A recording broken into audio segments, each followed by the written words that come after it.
sa inyong lahat.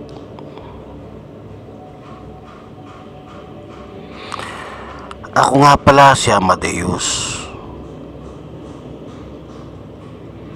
Hinihiling ko na mag-imbita kayo na makakasama habang nakikinig. Dahil hindi ninyo kakayanin mag-isa ang istoryang ibabahagi ko ngayong gabi.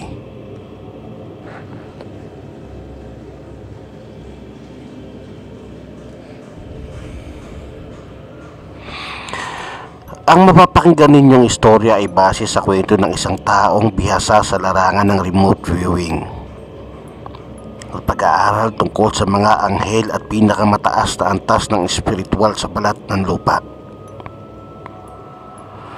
Maaaring magbago dito ang inyong pananaw, pero sinasabi ko sa inyo na tayo ay lalang ng nag-iisang lumikha lamang. Ano man ang maririnig ninyo dito ay hindi ko imumungkahi na agad ninyong paniwalaan. At sa halip ay matuto kayong magsaliksik ukol sa kabanal-banalang aral para hindi kayo maligaw. Higit lalo sa mga taong mababa ang mga pananampalataya.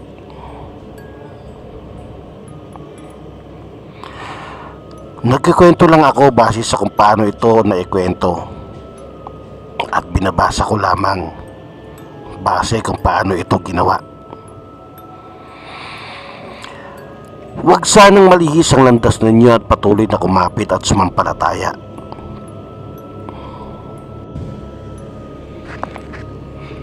Dahil sa huli,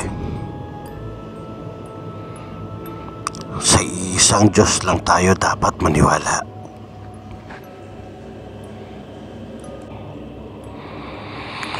Hindi ko na patatagalin pa. Magsisimula na ako.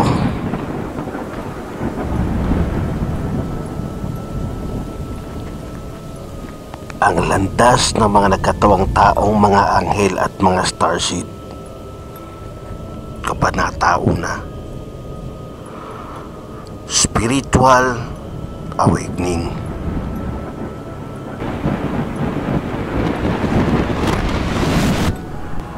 Nagtatrabaho ako bilang tagapayo spiritual at therapist ng past life regression sa loob ng mahigit 20 taon. Nakasaksi na ako ng ilang pagbabago sa kumulatan ng ilang individual, kasama ang aking sarili at ng aking mga naging kliyente. Pati na rin ang kolektibong pananaw sa mundo sa paglipas ng panahon. Inoobserbahan ko ang landas ng mga taong pakiramdam nila simula ng pagkabata ay hindi na sila nabibilang dito sa mundong ginagalawan natin. O kaya naman ay nararamdaman nilang sila ay kakaiba sa karamihan. Karamihan sa mga anghel at mga starseed ay nag-aasam na mamulat at magkamalay o maging awakened at aware. Pero bago tayo magpunta sa usaping ito, mas maiging alamin muna natin kung ano ang ibig sabihin nito, ano ang pagkakaiba at ang mga senyales. Ano nga ba ang ibig sabihin pag sinabing ikaw ay gising? Pag sinabi kasi natin gising, ang unang papasok sa isip natin, higit lalo ng mga taong walang alam at pilosopo sa usaping spiritual, ay ang physical na pakiramdam. Kumbaga, magdamag na tulog kaya kinaumagahan dapat magising na. Mga ganyan tipo. Pero ang pagiging mulat sa spiritual na usapin ay kakaiba. May mga pari na nagsasabing ang simbahan ay may kakayanang imulat ang tao sa spiritual. Pero bakit may mga kadiliman pa ding nagaganap? Malawakang pagmanipula ng isipan at ang mga sistema ng pagkontrol mula sa mga estandardisadong mga relihiyon. Hindi ko na isa-isahin yan.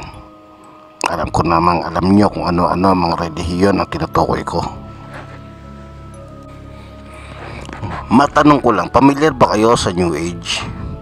Ito yung sinasabing panibagong sekta o panibagong hanay ng mga mag-aaral ng okultismo.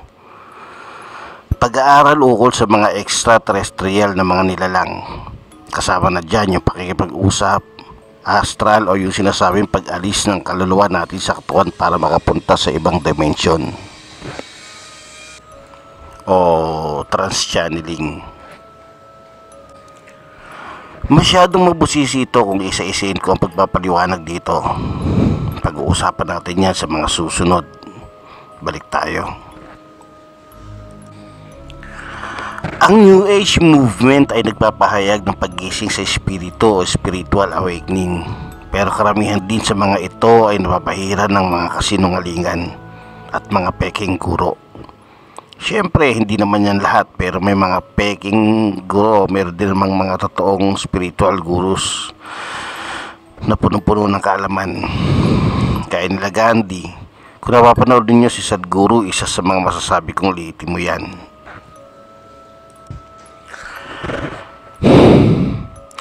Ang mundo ay punong-puno ng nakakabaliw na pangyayari, ngunit tanging ang mulat o awakened lamang ang makakaintindi nito. Ang pagtanggap ng hindi pagkakapantay-pantay, kahirapan, pagdurusa, gera at malawakang pagpatay tulad ng normal ay pagkabaliw daw. Pero ang pagtanggi sa pagkakaroon nito ay matatawag ding isang uri ng pagkabaliw. Saan ka lulugar kung ganun? Gayunpaman, ang sangkatauhan ay gising o mulat ang pangunawa. Ipinipikit natin ang ating mga mata sa pagdurusa ng sangkatauhan at inaangkin tayo ay mulat na. Nakakaloko yan, di ba? Hindi tayo pinanganak sa realidad para maging mangmang dito. Bitbit natin ang ating buhay sa ating likod. Pasan-pasan natin ito at ang kamalayan ng ating kaluluwa. Ang mga anghel na nilalang at starseeds ay madalas na madaling manghimasok sa buhay ng iba ng ganoon kadali.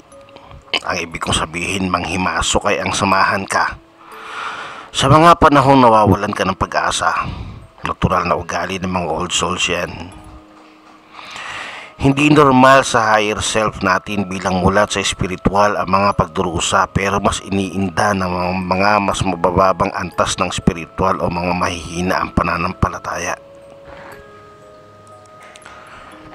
Kumbaga, mas kinakaya ng mga mulat sa espiritual ang klase ng mga pagsubok at mga pasakit na dadating sa kanilang buhay. Bilang ang mga ito ay may kakayanan na harapin ito ng buong tapang at may halong positibong pag-intindi o pangunawa at pananaw sa mga bagay-bagay. Ang pagiging mulat sa espiritual o awaken ay nangangahulugan na nararamdaman natin ang bigat ng pagdurusa pero tinatanggap natin ito ng maluwag ng ating puso. Kaya naman sobrang hirap para sa iba at mas pinipili nilang maging pikit sa halip na maging mulat sa katotohanan dahil lamang sa iisang dahilan: self-protection. Mas pinipili nilang maging manhid kaysa harapin ng buong tapang ang mga bagay-bagay para hindi sila masaktan. Merong mga paraan upang mamulat sa espiritual at huwag magpatuloy sa pagiging depressed o dili naman ay nahihintatakutan. Hindi ito simple at madaling pakikipagsapalaran. Hindi yun ganun kadali, pero kung gugustuhin ay magagawa mo naman. Motibasyon at kagustuhan ang paraan. Ang pagiging mulat sa espiritual bilang isang malaanghel na nilalang o starseed ay isang pang-individual o pansariling pakikipagsapalaran. Ito ay isang paglalakbay upang makilala natin ang lubusan ng ating mga sarili. Kaya naman ang pinakaunang hakbang para sa spiritual awakening is to go inward. Madaling pakinggan yan, di ba? Pero yun ang pinakamahirap na bagay na magagawa mo at mas madalas na masakit ito. Alam niyo kung bakit? Dahil ang makakalaban ninyo dito ay ang inyong ego. Nire-reject ng ating mga ego na kilalanin natin ng maigi ang ating mga sarili at sa halip ay magpatuloy na humanap ng kasagutan sa iba dahil hindi natin kayang tanggapin ang sarili natin. Sarili natin ang salarin upang hindi natin makamit ang kaliwanagan. Pangalawang hakbang, ang pagiging tapat sa lahat ng nakapaligid sa atin. Hindi ka magawa ng mga bagay na makakapagpalubag sa sarili para mapagtakpan ang realidad. Mapagkunwari sa madaling salita. Kaya ng nauna, mukhang napakadali na naman itong pakinggan, di ba? Magpakatotoo ka lang. Pero uulitin ko ulit. Self-scanning na naman yan para mabago o mapagtakpan ang katotohanan. Para umangkop o umayon ang lahat sa pansarili mong kagustuhan. Dapat na makita mo ang mga tao bilang sila. Hindi ang makita sila sa paraang gusto mo. Hindi ka dapat nagmamanipula. Dahil sinasabi ko sa iyo, hindi ka aabot kundi man ay palayo ka ng palayo sa espiritual na kamulatan. Ang pinakamalaking bahagi para gawin ito ay ang magtiwala sa iyong kutob at sa hinala mo. Kung meron mang bagay na hindi tama sa mundo, sasabihin ito sa iyo ng kutob mo. Sa ngayon, binabaliwala na lang ito ng ilan at hinahayaan na lamang na may mangyari o mangyari kung ano lang ang mangyayari. Ang gulo ko, di ba? Hindi na yun importante sa panahon ngayon, basta masaya ka lang, okay na yun. Ikatlong pamamaraan, huwag mong ibalik ang mga negatibo o gumawa ng negative energy patterns para sa sarili. Karamihan sa mga tao ay nag-iisip tungkol sa pagtanggi sa mga hindi magagandang pangyayari upang maging maganda ang iyong pakiramdam. Denial. Palalayuin ka na naman yan para maging mulat sa espiritual. Pipigilan nito ang realidad sa pamamagitan ng pagiging walang pakialam. Habang ipinagpapatuloy ang pakikiramay at ang mala-emosyonal na pagtugon. Hindi ko sinasabing maging manghid ka. Sinasabi dito na buksan mo ang iyong puso at isabuhay ang kaugalian na pinaniniwalaan ng mga Indiano. Ang Bodhisattva manner. Ipapaliwanag ko ito sa susunod dahil bukod sa mahaba-habang paliwanagan yan di naman natin yan nakaugalian bilang isang sagrado katoliko. Dangan lang at karamihan sa magagaling pagdating sa spiritual awakening ay masasabi kong mga Indian, mga karamihan sa kanila mga Indian. Kasama dito ang kasabihan na ang mulat na kaisipan ay mayroong dalawang uri. Ang isip na naghahangad na magising at ang isip na makikipagsapalaran upang makamit ito. Ang isipan na naghahangad na magising ang kamalayan sa mundo ng espiritual at ang pag-iisip na handa makipagsapalaran para makamit ito. Nakikita niyo ba yung pagkakaiba? Kung sa tingin niyo naman ay madali lang itong gawin, subukan niyo kahit na isang linggo lang. Sige, magbibigay na ako ng halimbawa ng Bodhisattva heart. Halimbawa si Jesus kasama ang mga may ketong. Si Gandhi kasama ang mga untouchable na mga tao. Ito yung mga taong nayuyurakan ng pagkatao, mga walang dangal para sa gobyerno sa India. Saka si Martin Luther King kasama ang mga alilang itim sa Amerika noong 1960. Naranasan nila ang magalit at maramdaman ang emosyon bilang isang normal na tao. Pero isinantabi nila ang mga iyon para magampanan nila ang kanilang mga layunin. Ang kakayahang isintabi ang galit na iyon ang naging daan upang magawa ang kanilang adhikain. Ito ay sumalamin sa kanilang buhay at iyon naman ang tumatak sa puso at isip ng mga tao. Pang-apat na hakbang. Ito ay tungkol sa pagtingin sa regalo, aral at pagpapala hanggat maaari. Hindi ito laging posible kaagad. Kung minsan ay tumatagal ng daan-daan o kahit libu-libong mga taon upang maabot ang punto de vista ng isang kaganapan. Isang halimbawa niyon ay ang kakilakalabot na karanasan ng may likha sa Roma. Ayon sa kanya, siya ay ginamit bilang sexual na alipin. Bilang isang bata, nagkaroon siya ng problema emosyonal. Hindi iyon panghabang buhay. Dahil habang tumatagal ay nauunawaan niya na ang buhay ay nasa isang mas malaking konteksto. Ngayon daw mas naiintindihan niya na din at alam niya kung sino ang mga nang-abuso sa kanya at kung paano nagamit ang kanyang pagiging inosente laban sa mismong kanyang sarili o sa kanyang mismong sarili. Ayon pa sa kanya, ang regalo ng nakaraang buhay ang naging dahilan upang tangkapin ko ang buhay na ito at iwanan ang pagiging inosente. Ang karanasan kong iyon ang nag-udyok sa akin na maghanap ng karunungan at kaalaman dahil naniniwala akong maililigtas ako ng mga ito.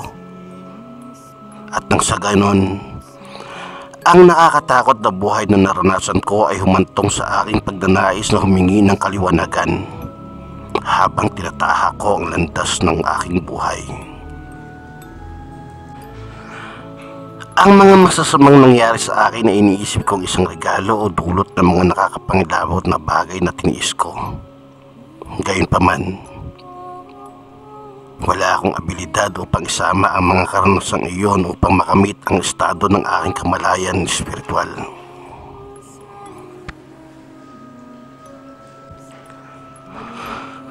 Karamihan sa mga malaanghel o mga standard o starseeds ay naunawaan ang landas na ito ng healing at ang resulta dahil nga sa kanyang trabaho bilang past life regression therapist at tagapayo espiritual. Madalas niyang marinig o makarinig ng mga kwento ng pagdukot base sa kwento ng ilang mga naging kliyente niya, maging ng ibang tao sa kasalukuyan o maging sa mga nakaraan na nakasalamuhan niya. Ayon pa sa kanya, naririnig ko ang mga kwentong iyon sa mga taong bagamat hindi magkakakilala ay halos pare-pareho ang mga salaysay. Dinudukot sila ng mga malareptilyang tao o mga kulay abo na alien. Ang mga taong insekto na animoy, mandarangkal o praying mantis. Ginagabayan ko ang mga tao na maging matapang upang harapin ang anino ng kanilang nakaraan sa piling ng mga dumukot sa kanila at gamutin ang madilim na karanasan na kumulong sa kanila at tumalipin sa kanila sa loob ng napakahabang panahon. Madami din ako nakilala na pilit na tumatakas sa mga naipong masasamang alaala dahil natatakot silang balikan ang katotohanan mula dito. Alam kong madami ang tatawa dito at sasabihin kabaliwan ang ideyang iyon. Kabaliwan ang pinagagawa ko. Kabaliwan ang mga pinagsasabi ko. Pero yun nga, madami sa mga nakilala kong ito ang nakaranas sa halos parehong karanasan pero na natatakot magsalita dahil walang tumatayo at sumusuporta sa kanila upang sabihin ang katotohanan.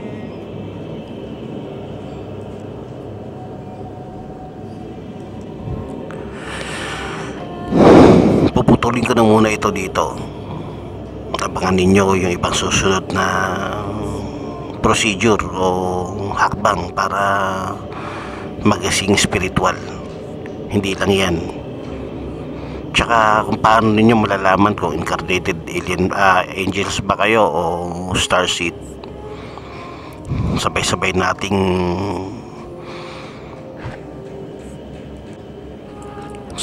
nating subaybayan ang kwentong ito. Maraming salamat. Magandang gabi.